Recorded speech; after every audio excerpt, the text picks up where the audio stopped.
The last light of autumn died behind the rugged Arizona ridgeline like a prayer whispered into the endless, unforgiving wind. It was a light not of hope, but of finality, casting long, skeletal shadows that stretched out from the weathered ranch, a forgotten monument of raw-cut lumber and sun-bleached stone at the base of the high country. The wind was a promise of the winter yet to come, sharp and unforgiving, whining through the gaps in the cabin walls and rattling the loose boards on the barn with the sound of distant, mournful applause.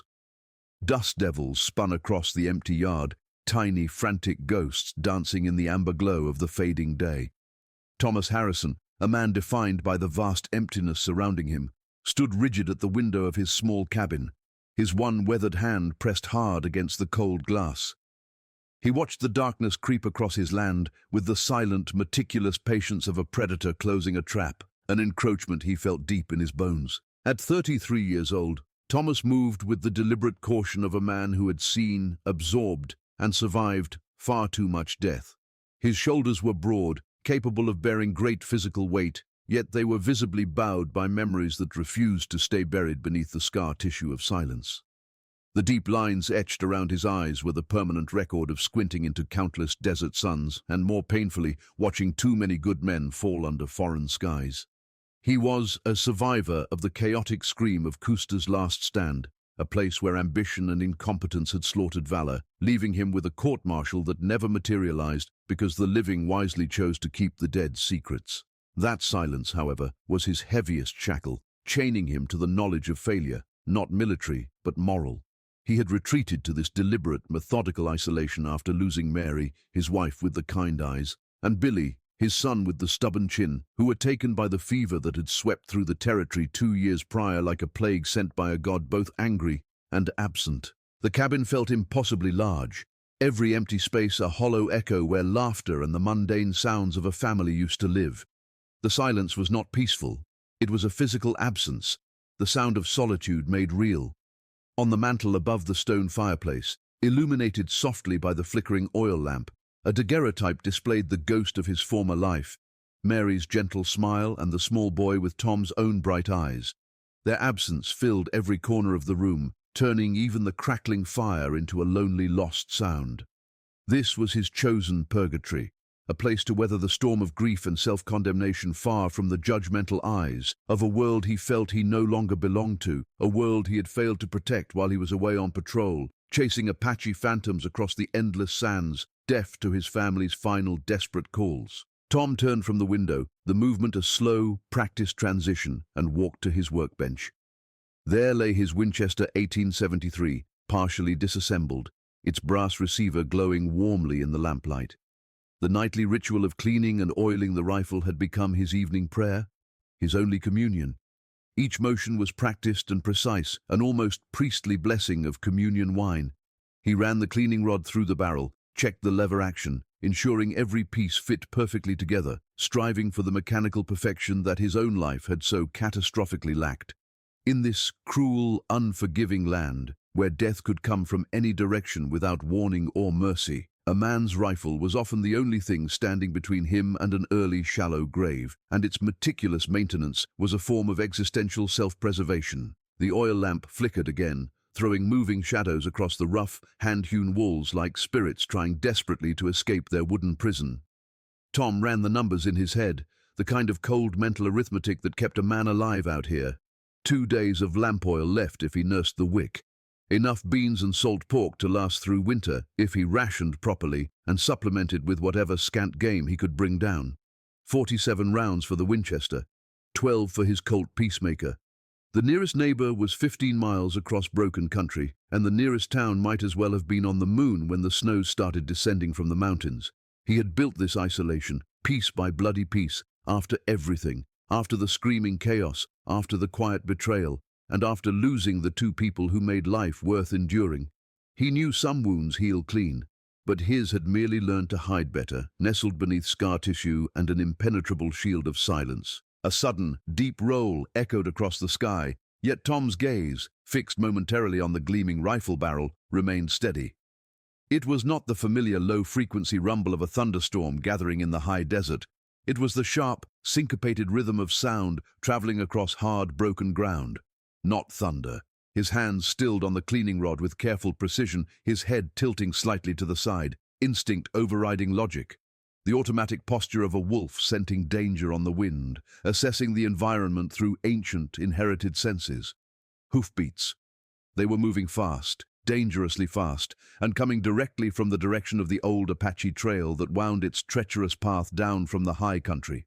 Every fiber of his military-trained being screamed a warning. What horse would be out in weather like this, with a storm building like an artillery barrage and darkness falling like a black curtain across the world? He set down the cleaning rod, the metallic click surprisingly loud in the cabin's oppressive silence, and grabbed the Winchester.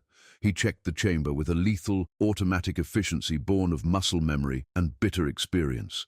In 3 years of living alone on this edge of nowhere, no one found his cabin by accident. The track was too hidden, the land too empty and unforgiving. Anyone who showed up after dark was either lost, desperate, or hunting, and the outcome of the third choice always ended with a shallow grave. He pressed his face close to the frigid glass of the window, seeing at first nothing but the dancing shadows of his lamp spill and the wind-whipped dust. Then, a distinct shape emerged from the gloom, struggling, stumbling more than riding, yet heading straight for his door like fate itself coming to collect an overdue debt. The initial shock gave way to a cold, professional assessment. It was a person, slumped forward in the saddle of a horse that looked ready to collapse from sheer exhaustion. Tom registered the long dark hair whipped in the rising wind like a tattered battle flag, and even from this distance he could feel the bone-deep weariness radiating from the figure. They rode like someone who had pushed past the point of endurance into the realm of pure, stubborn will, urging a mount that was barely functioning. The horse stumbled hard on the rough, uneven ground, nearly throwing its rider, and that sight, the vulnerability of the struggling pair, forced Tom's hand. He found himself moving toward the door, his caution overridden by a basic human reflex. Whatever this woman's story was, she wouldn't last another hour in the weather that was rapidly building outside. The wind was a solid shove against the cabin now, carrying the metallic scent of imminent rain and the icy promise of a hard freeze before morning. He opened the door just as she slid from the saddle. Her legs immediately buckled the moment her feet touched the ground, and she caught herself desperately against the horse's sweat-matted neck, breathing hard and raggedly. It was then, in the spill of the lamplight, that Tom saw the full picture. She was Apache, her deerskin dress torn and stained with the dust of hard travel. Her face was gaunt, clearly marked by hunger and days of unremitting exhaustion, yet her dark eyes held a fierce, unyielding determination, a quality that made Tom pause with his hand resting on the doorframe, suddenly aware he was standing at the edge of a precipice, staring down into a whirlwind of complication and danger. For a long, charged moment, they stared at each other across the dusty, wind-scoured yard. The distance between them felt infinite, separating his lonely past from an unknown, violent future, yet negligible in the face of the storm raging around them. Tom held his Winchester loose but ready. The strange woman gripped her horse's mane for support. The wind whipped violently between them, carrying the scent of sage and coming rain, but also something else, something Tom recognized from his years in combat, a desperate honesty, the raw smell of having absolutely nothing left to lose. Then she spoke, her voice barely audible above the wind's howl, but carrying with crystalline clarity in the desert air, like a gunshot in a quiet church. Her words were simple, shocking, and entirely without preamble. "No one wants me," she said, the words falling like heavy, unpolished stones into the tense silence. "I need a husband."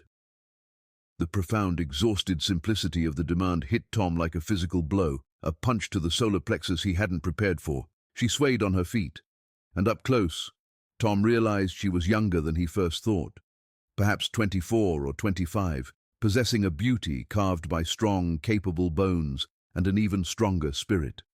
Her skin was the color of polished copper, her features a mixture of Apache severity and something softer, hinting at a mixed heritage and the social complications that came with walking between two hostile worlds. "If I don't have one tonight," she continued, her voice growing stronger despite her body's protest, "I won't survive." Tom's grip tightened on the rifle, not out of fear, but from a crushing weight of recognition. He had heard that tone before, the absolute certainty in the voices of men who knew they were looking at their last sunset, who had counted their bullets and found the number wanting. She stood there, poised at the final edge of everything, with nowhere left to run. The wind gusted harder, and the first fat drops of rain began to fall, striking the dust with soft impacts that sounded like distant applause. Tom, making an instinctive decision born of bitter experience and human compassion, stepped back from the doorway and gestured into the cabin with the barrel of his rifle, the motion as formal as a reluctant bow. "Come in," he said, his voice rough from disuse and the weight of unspoken grief. "Before you drown out there." She hesitated for just a moment in the doorway, her body trembling not just from exhaustion, but as if she hadn't quite believed his invitation would actually materialize, as if kindness, particularly from a solitary white man on the frontier, was such a foreign concept she needed time to recognize it. Then, with a careful, deliberate step, she crossed the threshold. The cabin felt instantly different, her presence injecting a sudden electric tension that simultaneously made the space feel both larger, demanding accommodation for her fate, and smaller, contracting the vast distance between their two broken souls.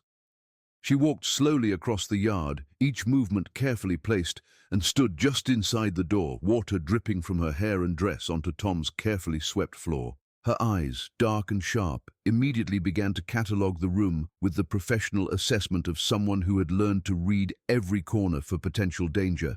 The rifle rack, the ammunition stores, the precise layout of windows and doors, and finally, the photographs on the mantel, the only visible testament to loss and loneliness. She was measuring distances, calculating angles, preparing for whatever might come next with the automatic weariness of prey that had learned, through necessity, to think like a predator. Tom closed the heavy wooden door behind her, the sound a decisive thud that sealed them inside the small refuge against the storm.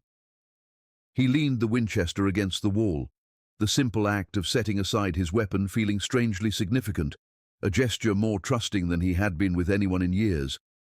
It was either an act of profound faith or utter foolishness, and in the swirling darkness of the storm, he wasn't entirely sure which. But something about this woman, this desperate, dignified warrior, made him want to offer that trust, to see if it would be honored or betrayed, to discover if he was still capable of faith in another human being. Elena moved toward the stone fireplace with an unconscious, weary grace, drawn by the radiating warmth like a moth to a flame. Up close, in the steady lamplight, Tom saw the full extent of her ordeal. Lips cracked from thirst, her face gaunt with a hunger that spoke of days without proper sustenance, and dark circles under her eyes telling a story of relentless flight. Yet beneath the exhaustion, there was an unbroken core of strength, a palpable dignity intact even in the face of desperation. "You can sit," he said, his voice softer now, gesturing toward the chair by the fire, the one that had been Mary's favorite place to read in the evenings. He grabbed his coat from the peg. "I'll see to your horse." She nodded once, a brief, economical motion, and sank into the chair with a quiet, bone-deep sigh that suggested exhaustion lived in her very structure like cold iron. Tom returned to the barn, speaking softly to the animal in the low, calming tones that horses understood.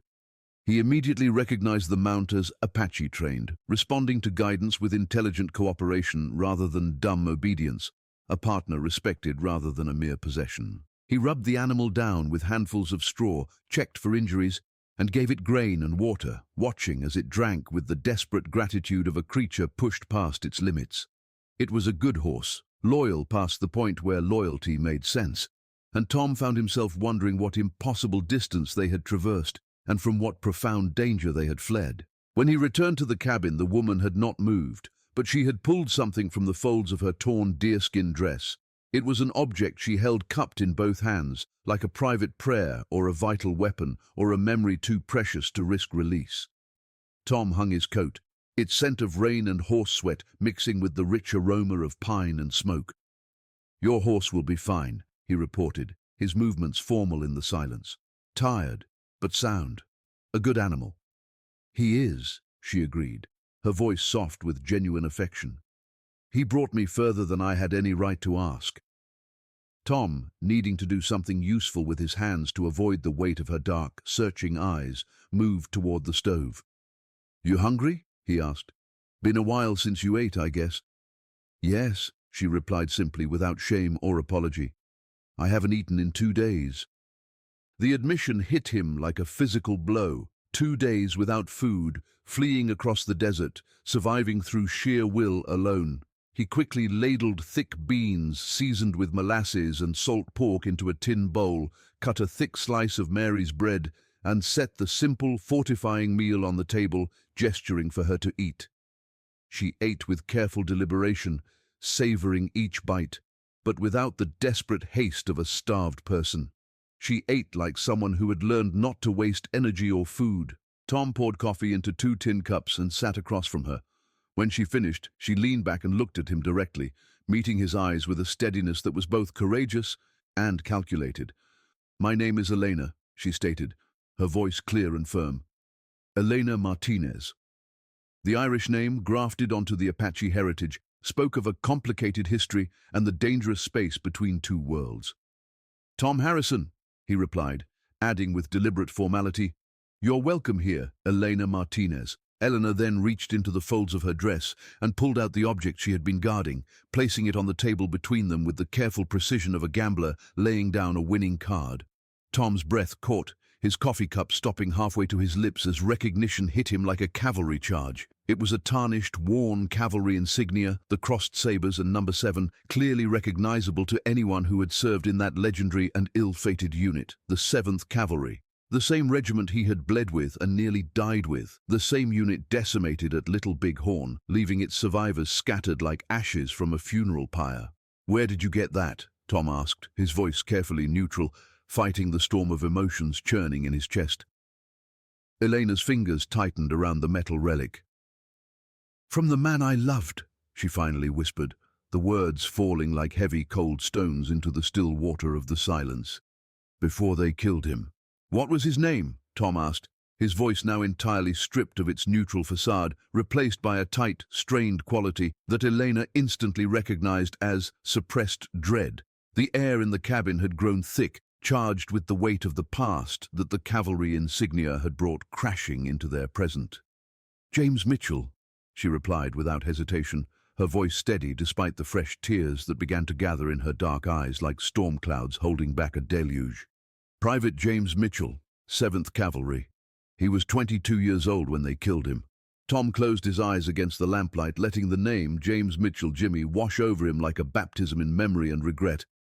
The faces of the dead were usually a blur, but Jimmy's was suddenly, painfully clear, a kid from Pennsylvania with a quick, infectious smile, and a tendency to sing Irish ballads that reminded everyone of homes they might never see again. Tom remembered how he could make anyone laugh, even when rations were low and the Apache were closing in like wolves. He remembered the kid's desperate, youthful optimism.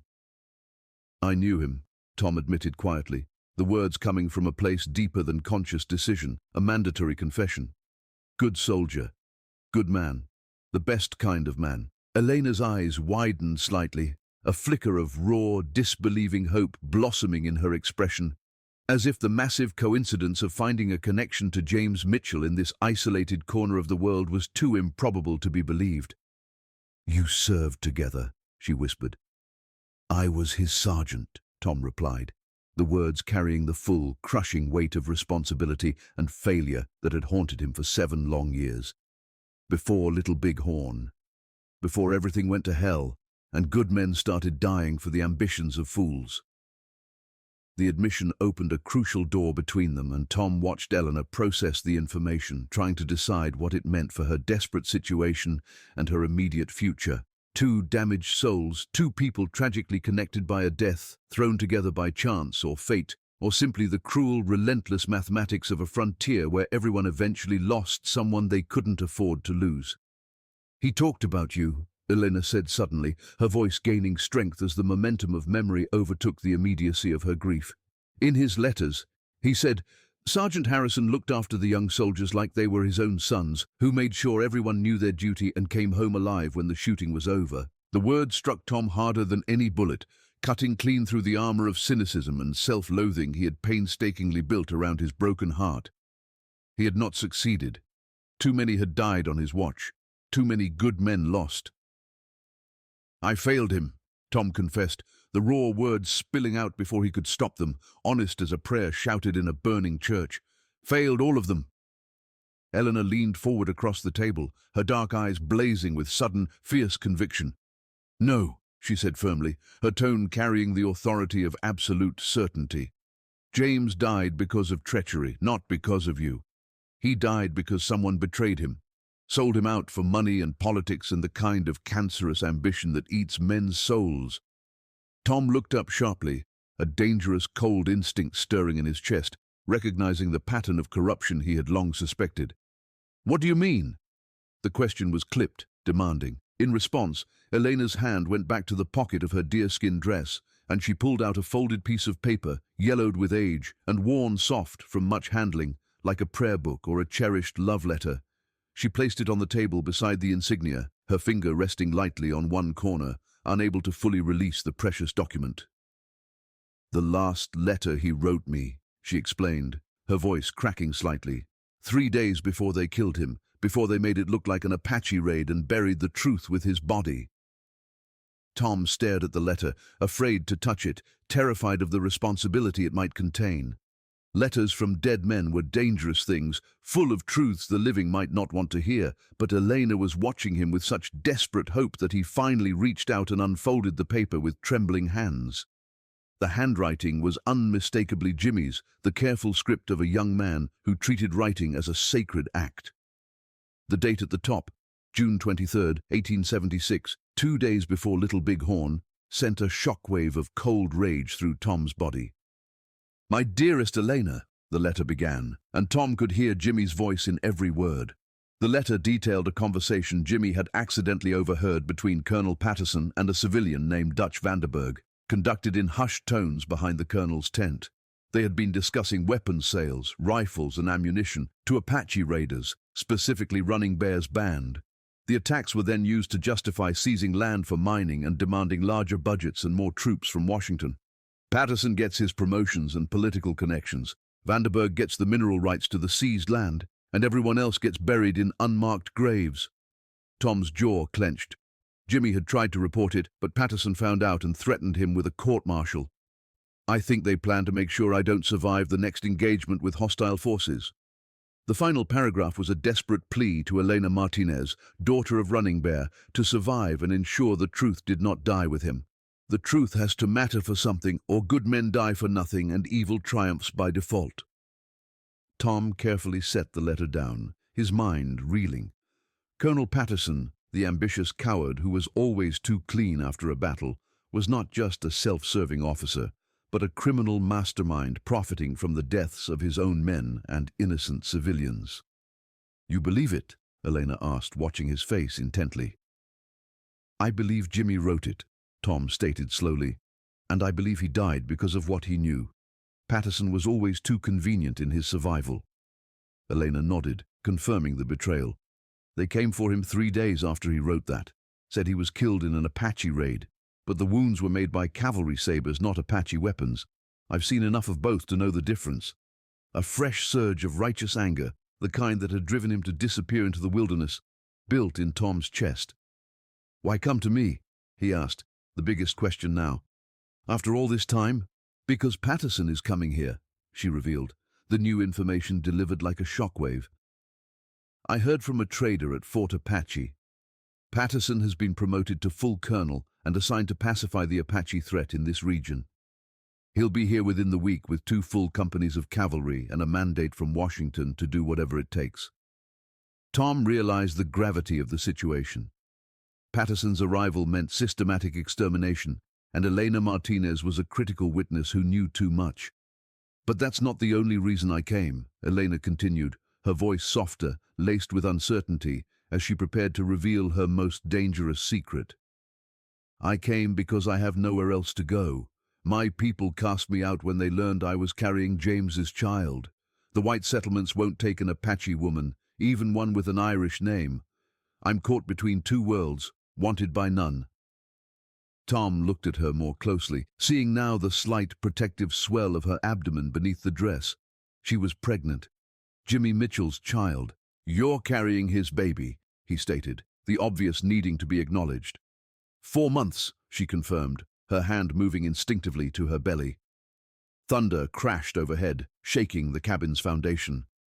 You said men were following you, Tom said, his military mind snapping into tactical mode. Professional bounty hunters. How close? Probably closer than I'd like to admit, Elena confessed. Dutch Vanderberg and at least 3 others tracking me for 2 days for the bounty Patterson quietly put out for Apache women of childbearing age. $500, dead or alive. Tom recognized the cold calculation. A bounty designed to eliminate all potential witnesses. What did you do to cover your trail? He asked. She detailed her tactical attempts to break the scent trail and double back, but admitted her horse was exhausted and a professional tracker would eventually find the path. There's something else, Elena whispered, pulling out a small leather pouch, the kind Apache women used for sacred treasures. She opened it, dumping the contents onto the table beside Jimmy's letter.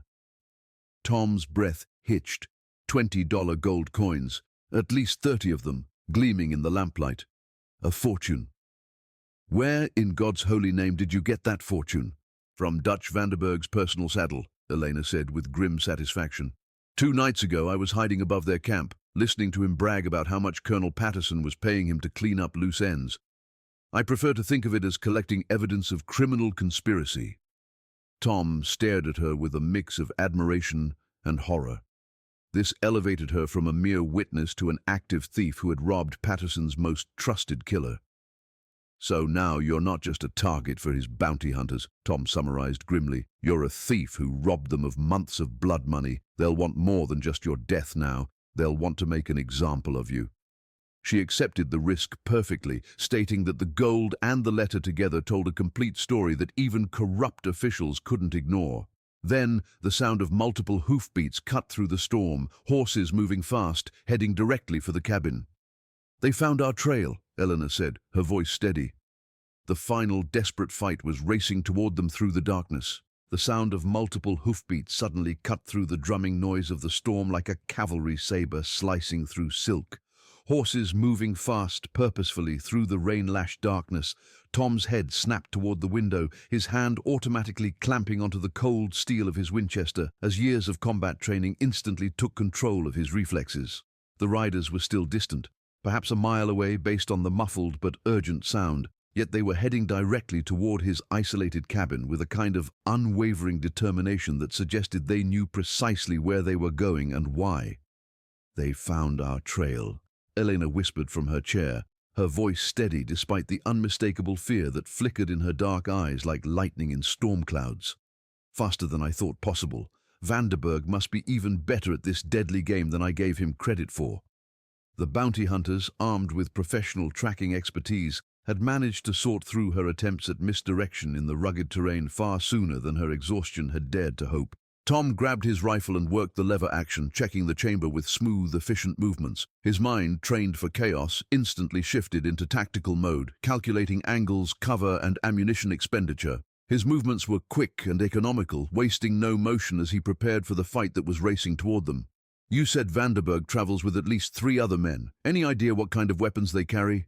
Tom asked, moving toward his gun cabinet. Standard bounty hunter equipment, Elena replied, her eyes focused, recounting her reconnaissance from Vanderberg's camp. Repeating rifles, Winchester or Henry models, plenty of ammunition, at least 1 shotgun for close work. Vanderberg himself carries 2 pistols and a knife the size of a small sword. The others are typical frontier hard cases, dangerous and well-armed, but not particularly intelligent or creative. Tom nodded grimly. He was calculating the advantage of their superior firepower against the disadvantage of his limited defenses and ammunition supply. His cabin, while sturdy, was not a fortress, and prolonged resistance would only lead to them being smoked out or burned alive. Aggression and unpredictability were their only remaining currency. Can you handle a weapon in your condition? Tom asked, retrieving a heavy, double-barreled shotgun, a devastatingly effective tool at close range that compensated for poor light and imperfect marksmanship. Elena accepted the shotgun with a practiced ease that belied her current physical state, checking the breech and the 2 brass loads with the automatic competence of someone thoroughly trained. James spent considerable time teaching me proper shooting techniques, she replied, her face set in lines of grim determination. I'm better with a rifle for precision work. but this will serve perfectly well for the kind of close-quarters fighting we're likely to face tonight." Tom allowed himself a brief, grim smile of respect. Jimmy Mitchell had indeed prepared his woman well, ensuring she had the practical skills necessary to survive in a world determined to consume her. It was exactly the kind of thoughtful attention to detail that had made Mitchell a valued, if young, soldier. The sound of approaching hoofbeats grew steadily louder, and Tom could now see the faint, flickering glow of torches through the rain, wavering, malevolent lights dancing in the storm-soaked darkness. 4 riders, exactly as Elena had predicted, coming up the narrow, winding trail with the predatory confidence of men who believed they held every possible advantage. Tom moved systematically through the cabin, extinguishing the oil lamps that would otherwise make them visible targets through the windows. "Listen carefully," he instructed, his voice low and commanding. "When the shooting starts, stay low and keep moving between positions. Don't remain in one spot long enough for them to pinpoint your location, and don't try to be heroic. We just need to make them pay a much higher price than they're willing to accept for their blood money." Elena's face, illuminated only by the fire's embers and the ambient light of the storm, was resolute.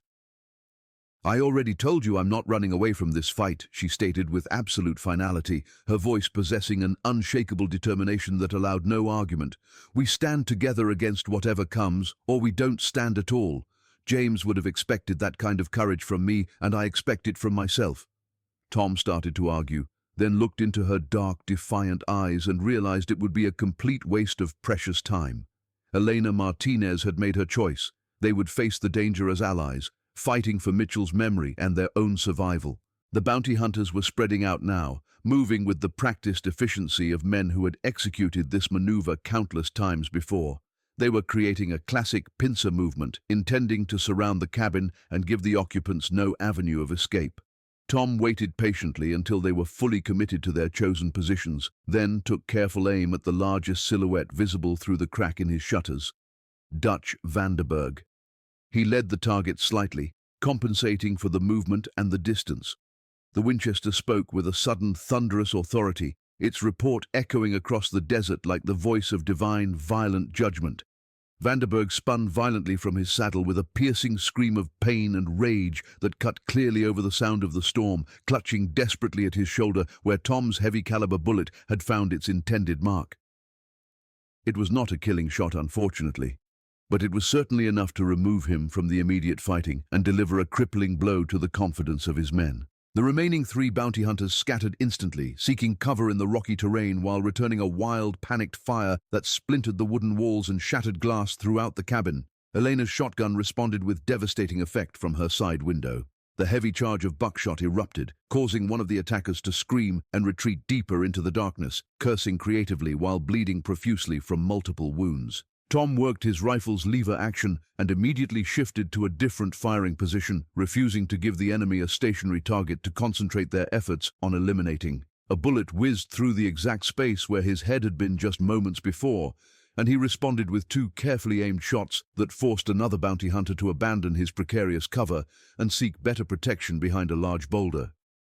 The battle quickly settled into a deadly game of tactical cat and mouse, with Tom and Elena firing from multiple, shifting points while their attackers attempted to advance close enough to storm the cabin directly. Minutes stretched endlessly like hours, punctuated by brilliant muzzle flashes and the constant crash of gunfire. Tom knew his limited ammunition supply meant their enemies would eventually devise a method to smoke them out or simply burn the entire structure down around them. Then, Elena's voice cut through the noise of the battle, tight with pain and barely controlled shock. "Tom, I've been hit!" Tom's blood turned instantly to ice. He spun toward the sound, abandoning his firing position to find her slumped against the inner cabin wall beneath the side window. Her left arm hung uselessly at her side, and a dark stain of blood was spreading rapidly across the front of her deerskin dress like spilled wine on clean cloth. Her face had gone pale with shock and the beginning stages of blood loss, yet her eyes remained fiercely alert and defiant, burning with the same iron determination that had carried her across 100 miles of hostile desert.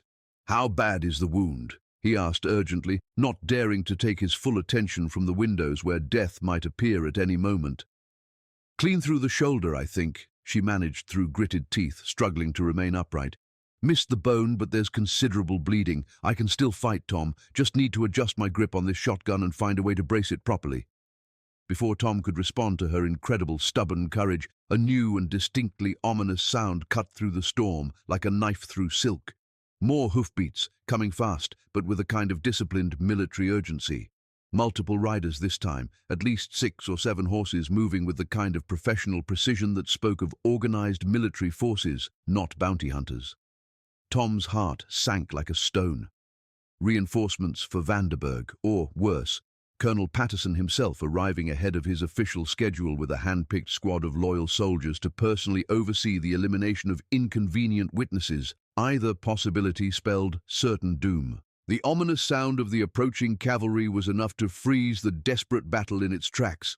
Tom watched from his covered position as the bounty hunters, moments ago determined to murder them, suddenly stopped firing entirely. Their weapons fell silent, and Tom could hear Dutch Vanderberg shouting urgent, confused warnings to his men from the cover he'd sought after taking Tom's shoulder shot. The terror in Vanderberg's voice was unmistakable. A predator sensing a new, larger threat entering the hunting grounds. Then came the sound that cut through the raging storm with crystalline clarity, cavalry bugles, the unmistakable call of federal troops riding hard toward the sound of gunfire. Tom felt a brief, desperate surge of hope before the cold reality asserted itself.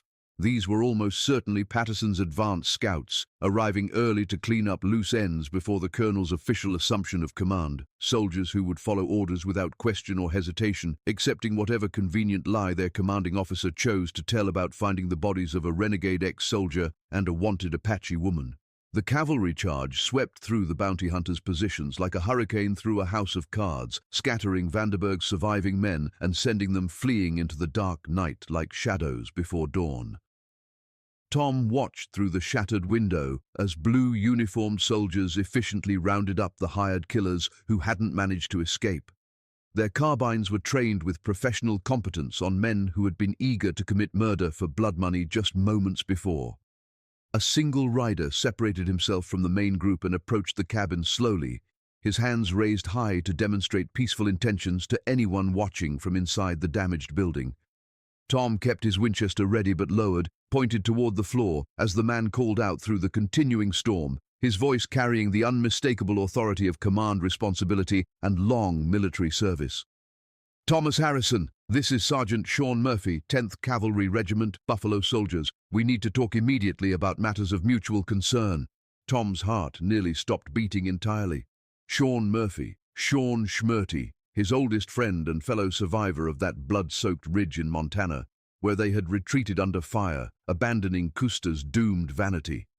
If Murphy was here, riding with the famous Buffalo Soldiers and calling out Tom's name, it meant the situation was far more complex and perhaps miraculously less hopeless than Tom had ever imagined. It suggested they might finally have a genuine, high-ranking ally in their desperate fight against Patterson's expanding web of corruption. Tom cautiously opened the cabin door and stepped onto the covered porch, his rifle still ready but lowered. Murphy dismounted and approached on foot, and Tom saw his weathered Irish face clearly beneath the brim of his regulation hat.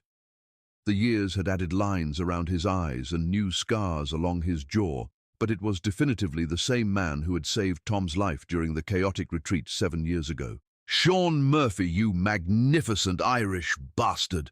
Tom called out, allowing himself a moment of genuine, profound relief despite the pain throbbing in his shoulder from the recoil of his many shots. "What, in God's holy name, brings you to my little corner of earthly purgatory?" "Official orders from Washington delivered through proper military channels this time," Murphy replied with a grim, knowing smile that suggested he brought both good news and bad news in equal measure. Not the manufactured garbage and outright lies that Patterson has been spreading throughout the territory like poison in a well. "We need to discuss Colonel Patterson and his criminal activities in detail, because it turns out you and the lady aren't the only people who want to see him brought to justice for his crimes." Tom felt a surge of hope, an emotion so unfamiliar after his long isolation that he almost failed to recognize it. Perhaps justice remained possible, even here on the lawless frontier. "Come inside where we can talk privately without half the territory listening," Tom said, stepping back to allow Murphy entry while keeping one eye on the soldiers who were still securing the area and processing their terrified prisoners. But I should warn you in advance. It's an extremely complicated story with more dangerous implications than you might expect, even knowing Patterson's reputation. The most important ones usually are, Murphy replied, stepping across the threshold. He quickly spotted Elena, still propped against the wall, her wounded shoulder roughly bandaged, her dark eyes remaining fiercely alert and suspicious as she evaluated this new arrival. "Mum," Murphy said respectfully, touching the brim of his hat as he noticed her condition. "Sergeant Sean Murphy, 10th Cavalry, at your service. That looks like a nasty wound you've taken there." "I'll survive," Elena replied curtly, though Tom saw the tremendous effort it cost her to maintain her defensive posture. "The question that matters is whether any of us will live long enough for survival to actually matter in any meaningful way." Murphy's professional eyes took in the bullet holes, the shattered glass, and the unmistakable signs of a recently concluded fierce firefight. "Looks like you've both had quite an eventful evening already. Vanderberg and his crew of hired killers." "You know about the bounty hunters?" Tom asked, genuinely surprised that Murphy was familiar with their immediate enemies. "More than you might think," Murphy said grimly, accepting the chair Tom offered and keeping his voice low. "Dutch Vanderberg has been operating throughout the territory for the past 6 months, always managing to stay one step ahead of any official investigation or military pursuit. Until tonight, we couldn't prove definitively that he was working directly for Patterson, but catching him in the act of trying to murder federal witnesses changes everything about our legal position." Tom poured coffee into 3 tin cups, the familiar ritual helping to steady his nerves as his mind processed the implications. Federal witnesses. That terminology suggests someone in Washington already knows about Patterson's activities and has been conducting some kind of investigation. "More than just knows about them," Murphy confirmed, accepting his coffee gratefully. "There's been a secret investigation running for nearly a year, ever since certain irregularities in weapons shipments and casualty reports started raising uncomfortable questions in the War Department. Patterson has been very careful, very clever about covering his tracks, but not quite careful enough to avoid notice entirely." Elena leaned forward despite her injury, wincing visibly as the movement pulled at her wounded shoulder. "What kind of irregularities specifically? We need to know how much you already understand about his operation."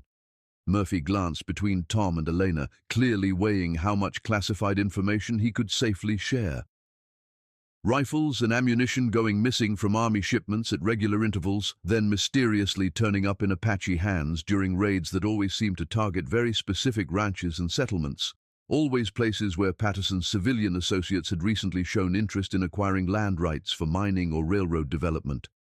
James wrote about overhearing Patterson and Vanderberg discussing exactly that kind of arrangement," Elena said, her voice stronger as she realized they had official support. "Selling weapons to Apache raiders, then using the resulting attacks to justify seizing land. A perfect system for enriching themselves while appearing to be patriotic soldiers defending civilization." "You're James?" Murphy asked, his attention sharpening. "Would that be Private James Mitchell, 7th Cavalry Regiment, formerly assigned to Fort Abraham Lincoln?" Elena's eyes widened, hope beginning to bloom. "You knew him?" "Knew of him through official channels," Murphy corrected carefully. "Mitchell's name appeared in several reports that reached Washington before his death, reports describing suspicious activities he had observed. Unfortunately, those reports were subsequently buried by Patterson's supporters, but not before copies reached certain individuals who specialize in investigating military corruption and treason." Tom slammed his coffee cup down. "Are you telling us that people in Washington knew Jimmy was in danger and did nothing to protect him?" "The investigation was in its very early stages when Mitchell was killed," Murphy said carefully. "The evidence wasn't strong enough yet to move against a full colonel with powerful political connections. Mitchell's death eliminated our primary source of information, leaving the investigation without sufficient proof to proceed." "Until now," Elena said quietly, comprehension dawning in her eyes as she looked at the letter and the gold on the table. "Exactly right. Your letter from Mitchell, combined with the gold you took from Vanderberg's funds, provides the concrete proof we've been desperately seeking for months. Physical evidence of criminal conspiracy that can't be dismissed." Tom stood up slowly, the cold, bitter reality of their situation forcing his military mind back into immediate, high-stakes calculation. He paced the small cabin, his thoughts racing through tactical possibilities and potential complications like a chess master planning moves several turns ahead. "What's Patterson's current status?" he demanded, needing hard facts over hopeful speculation. "How much time do we have before he arrives with his full command and makes any kind of legal resolution impossible?" Murphy pushed his hat back, scrubbing a hand over his tired face. "Less than you'd prefer, Tom," he admitted with obvious reluctance. "Patterson is scheduled to assume official command of territorial operations in 3 days, with 2 full companies of hand-picked cavalry and broad discretionary authority to deal with the Apache situation as he sees fit. Once he's established here with that kind of force and legal authority, removing him becomes exponentially more difficult, possibly impossible. The walls of possibility were closing in, a trap carefully constructed by a man who understood how to manipulate both the military hierarchy and the law. So, we have exactly 3 days to build a case strong enough to convince Washington to recall him before he can eliminate all the witnesses and evidence," Elena summarized, her tactical thinking proving as sharp as any experienced soldier's, despite her civilian status and lack of formal military training. "Not quite that simple," Murphy said, his expression growing even more serious as he prepared to deliver the additional bad news. "Patterson has been moving faster than our intelligence sources anticipated. Our scouts report his advanced elements are already on the road, probably less than a day behind my own patrol. He's bringing a significant force with standing orders to suppress any Apache resistance with maximum prejudice, which means he's prepared to commit wholesale slaughter if necessary to achieve his objectives." Tom felt the urgent need for action. "Which means we need to move immediately, tonight, before his people arrive, and make any kind of peaceful or legal resolution completely impossible." "There's something else you need to know about your personal situation," Murphy continued, his reluctance to share the additional bad news evident in his voice. "Patterson has been spreading carefully crafted stories about you throughout the territory, Tom, claiming you've gone renegade, that you're actively collaborating with Apache raiders against white settlements. He's painted you as a deserter and a traitor who needs to be brought in dead or alive for the safety of innocent civilians." Tom laughed bitterly, a sound carrying no humor. "Of course he has. Can't have inconvenient witnesses walking around when you're trying to build a political career on manufactured victories and stolen valor." Murphy quickly offered a lifeline.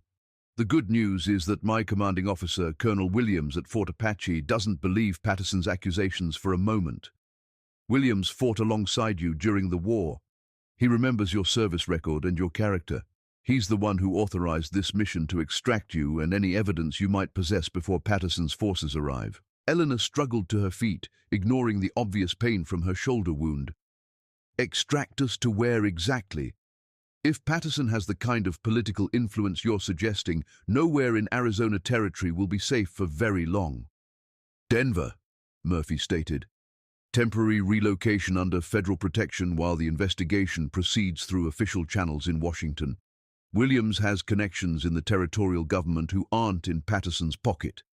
Honest officials who can ensure your testimony reaches the right authorities without being intercepted or suppressed." Tom weighed the proposal with cold calculation. "What about Elena's condition? She's 4 months pregnant and wounded. Can she handle that kind of arduous journey?"